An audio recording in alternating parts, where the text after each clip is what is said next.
Yeah, great points, great advice. All right, well, we've got a question at William Paterson University, so we're going to Isabel Biratari, our student reporter and NBC News intern. Isabel, who's got a question there?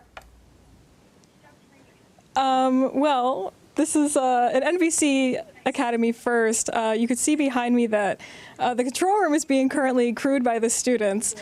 And we're honored to be asked to be part of this summit. And the control room being crewed by the students is one of the great aspects of this university. From day one, students come in, we're trained in every position in the control room, and we produce live television. Being hands-on and getting real experience is one of the great aspects of this school. In Studio A right now, we have our audience of students who have prepared questions for all of the panels throughout the day. And as you can probably tell, we have a lot going on here in the Department of Communication. From music to sports, news, comedy, late night TV, and even a partnership with our award-winning radio station, Brave New Radio. William Paterson University students are involved in every level of production. We create television every week because this is what we love to do. Working together as a team, supporting each other with the end goal of working in the #1 market in the country, and maybe even NBC. Once again, we're so honored to be part of the NBCU Academy Next Level Summit, and we're so excited for this opportunity. And with that, I'm going to send it over to Nick Wilkerson in Studio A, who is asking our first question today.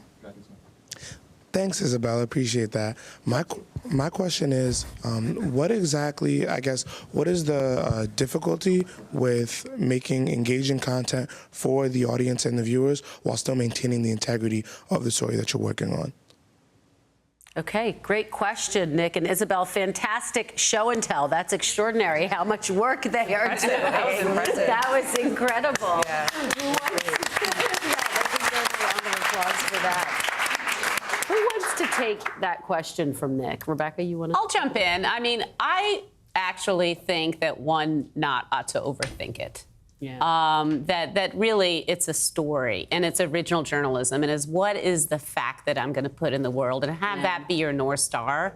I have a good friend who's younger than me who really understands social media and all these platforms, and she told me something really smart recently. She said, Rebecca, the first thing you do is the story. Mm-hmm. And then you need to, but that's only the first thing. That's the first step. It used to be in journalism. You did the story, you published it in the way you published it, and then you went home and you felt that my job is done. Our job is not done with the story. We then need to bring it to the platforms where people are. And we may need to cater it, we may need to do it slightly differently on different platforms, and that's what modern journalism is. But we can't assume people will come to us. We need to go to people, but yet you have to start with the story. You have to start with the journalism. You have to start with the facts, and then you take it out. And if we can do both of those things, it makes me very optimistic, as does your school. Yeah, I love this school. Delilah, just weigh in on what we just saw, the importance of having these opportunities and that hands-on experience. Definitely. Well, one, I want to start with the fact, which is 92% of all jobs, regardless of industry, requires a digital skill set, and that includes media.